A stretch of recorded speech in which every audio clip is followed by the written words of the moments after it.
Қыздар, сіздермен бүгін муравейник дайындаймыз. Өте дәмді және жұмсақ.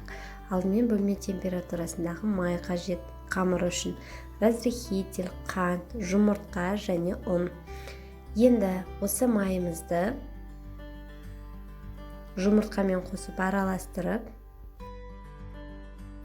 үстіне қант салып, тағы араластырамыз. Енді ұнды қосып, жартысын, одан кейін разрыхитель салып, қалған жартысын қосып, араластырып, жұмсақ етіп қамыр илейміз.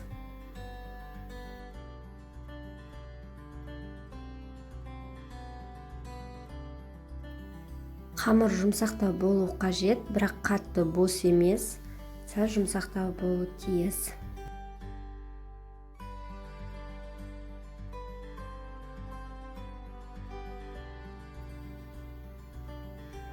Міне бізде осындай әдемі қамыр шығады.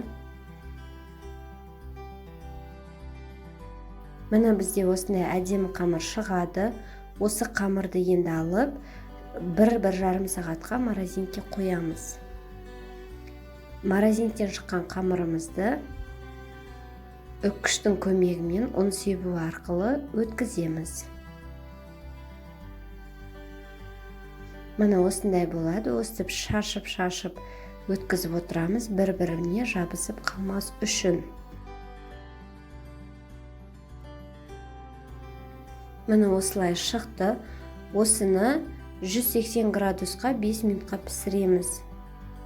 Қыздар, қараңыздар, қатты сарғаймаған, сәл беті сарғайса болды, ала беріңіздер. Қатты күйдіріп алмаңыздар.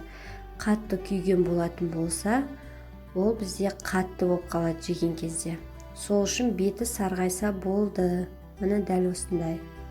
Енді осы өткізілген, яғни пісірілген қамырымызды ыдысқа салып, үстіне сгущенка, қалауыңызша мейіз, жаңғақ, мак, неше түрлі нәрсе қосып араластырсаңыз болады. Мен сгущенка қостым, яғни қоюлатылған сүт. Өте дәмді болып шығады.